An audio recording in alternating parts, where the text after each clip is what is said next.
this is our turkey gear rundown. So we just finished up our shooting video for patterning. We did a bunch of different loads. You guys go watch that video. It's posted just before this. And we're just going to give you guys pretty much a rundown of everything we use to be successful in the turkey woods and what you guys can bring into for this 2026 season.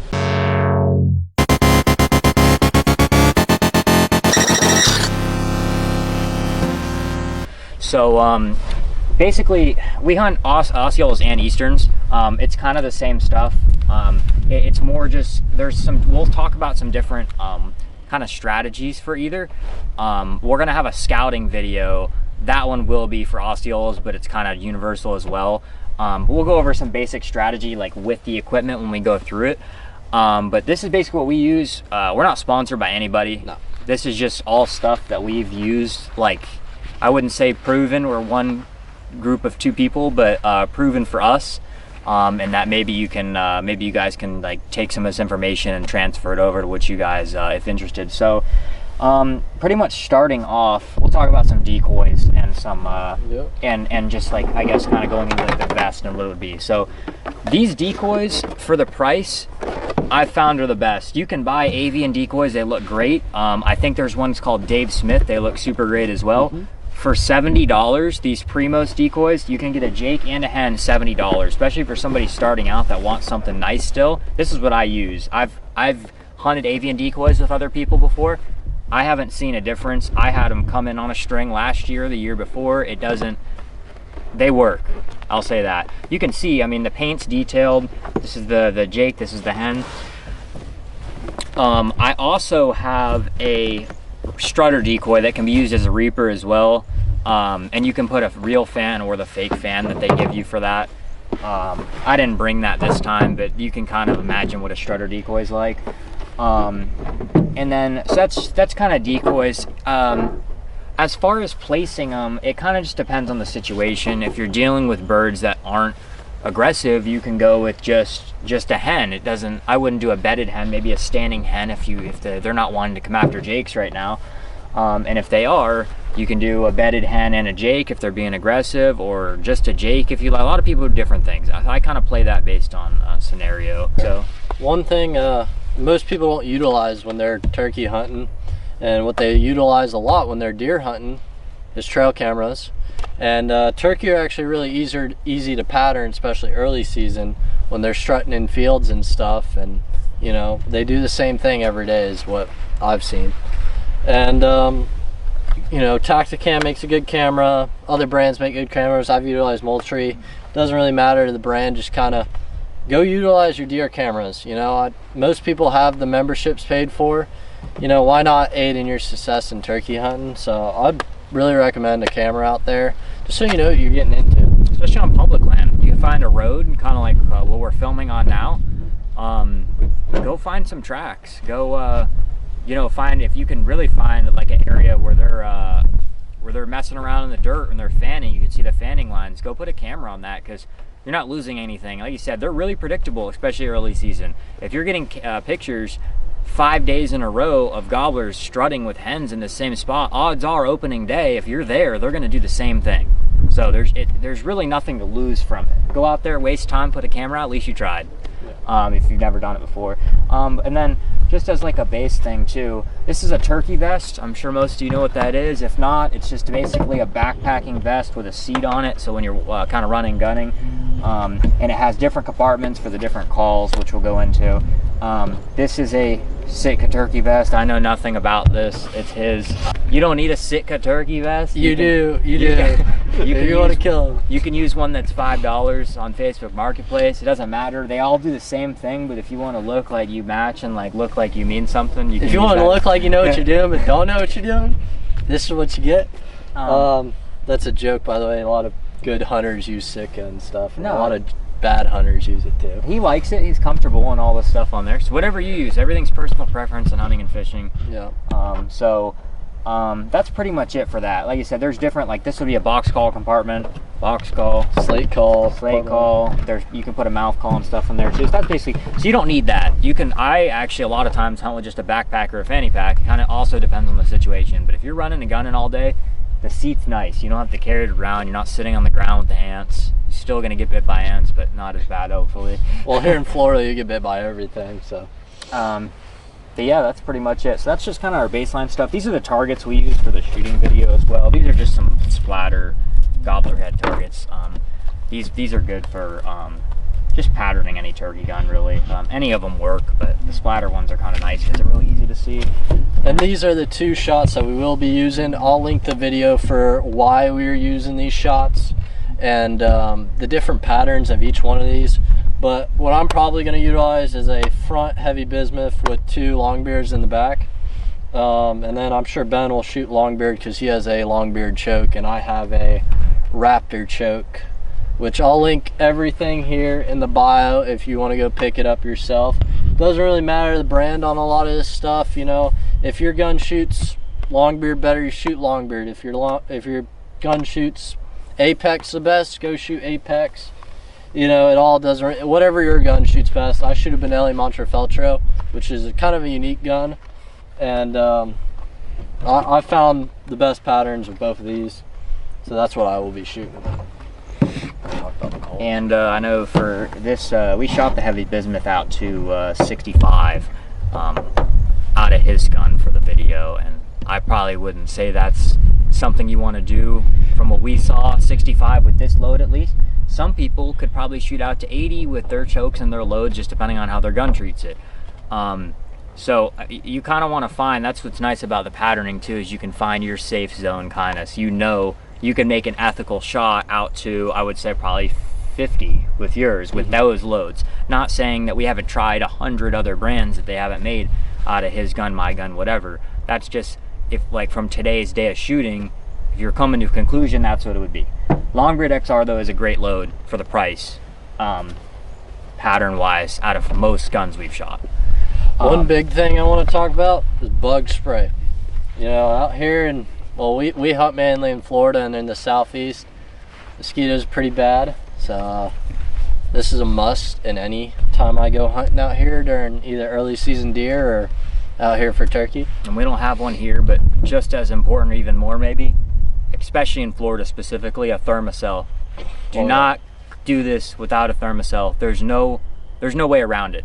You can buy them at, I think you can buy them at Walmart's, like hardware stores, all that kind of stuff, online, Amazon. I'm sure they're like 30 bucks, and you buy the refill cartridges and the pads. Don't come out here without it. You're gonna get carted away. There's no reason to do it to yourself, and you're just gonna be miserable. Yep. And we hunt Alabama, South Carolina. We've hunted in Georgia as well. It's the same thing. As soon as the weather gets hot, Dear God. I mean, you can see.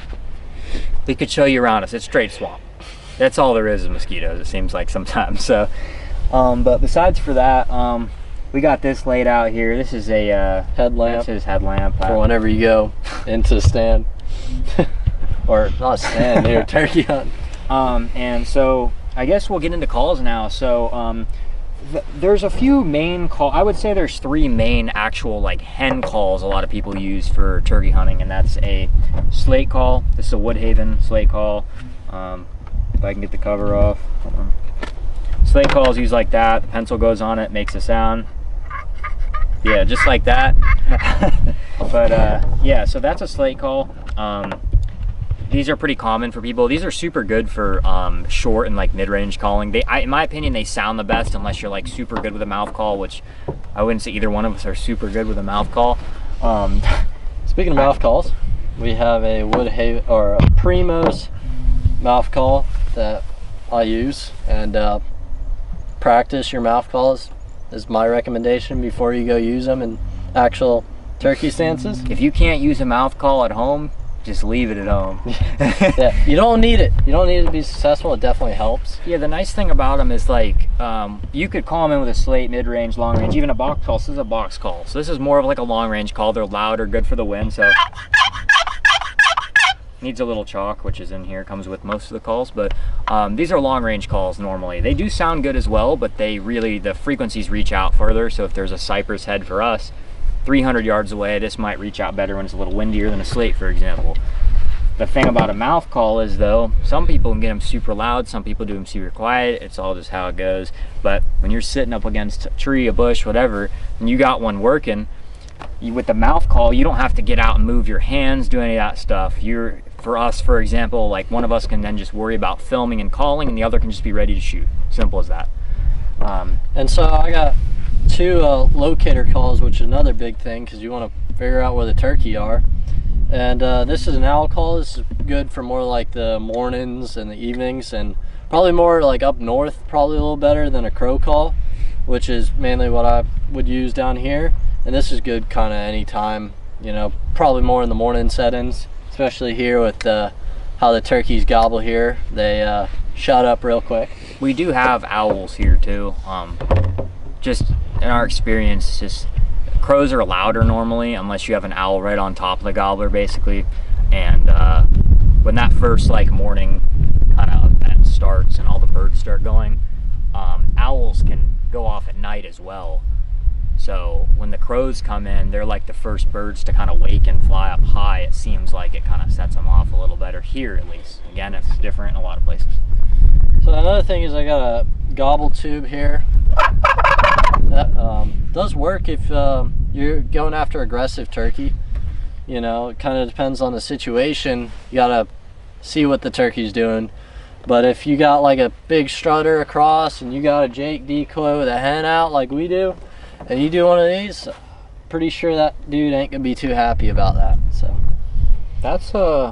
that's pretty much the gear you need to start getting out. I guess we'll go into some. We have a scouting video we're gonna film as well, but we'll kind of go into some or these as well too. We'll go, and then I need to talk about these as well. So. Yep. One thing, we use these a lot for duck hunting and preserving our taxidermy mounts, and there was a little package they did back a while ago, and I got some of these with my duck bags.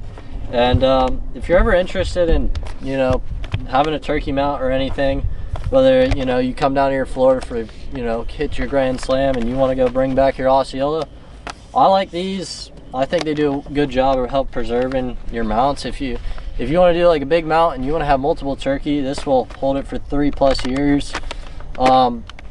Like I said, we're not sponsored by anything. This is just something I've used for ducks, and decided to hopefully use it for turkey if I get one that I'm willing to mount. So, but I like these a lot. Yeah, it's kind of comparable to like when you have like game meat or fish or whatever, and you want to freeze it. You know, you just killed a deer or whatever, and you quartered it. Like it's almost like vacuum sealing versus just putting in a freezer bag. I would say that's pretty comparable. Yeah. And they're not like vacuum sealed actually, but it's like the preservation level, I guess, because the kit they put together is really nice for the ducks, and it's the same thing for the big birds pretty much. And it's like, yeah, you can't find some ducks you could fit in a freezer. I mean, a Ziploc or I can't think of vacuum seal bag. You can't do that with a turkey unless you have a vacuum sealer that can vacuum seal a 20 to 25 pound bird. So that's just something to consider if anyone was interested in doing a full body mount. Turkey haul, what we have for the season, what we believe will help us become successful. And like I said, everything will be linked in the bio. Go check out our Instagram and TikTok while you're down there in the bio getting you some gear. We post stuff all the time on there, and we really appreciate it. Like and subscribe too. If you like this stuff, like I said, or like Ben said, we're going to be doing a scouting video. If you're brand new to turkey hunting, you ain't ever done it before, we're going to go over a very beginner friendly turkey thing. Or if you ain't ever been to Florida and you're interested in how hunting is down here for Osceolas, and you're coming down to get your Grand Slam and you're doing it on public land or whatever, unguided, maybe we could give you some advice. We put down 3 Osceolas last year, and Ben's put down a couple of Easterns before too, so we know a little bit about what we're doing. We're gonna do a lot of hunts this year and hopefully get some good footage of it. And if you guys like watching turkey hunting, you like watching different things, we want to try to do some different challenges with it and try different things. So hopefully that all works out, and hopefully y'all stay tuned and watch all of it.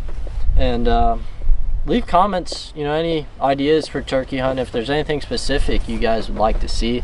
I don't really know how different each turkey settings would be. We might, you know, we're gonna try to mix things up, make things unique for y'all.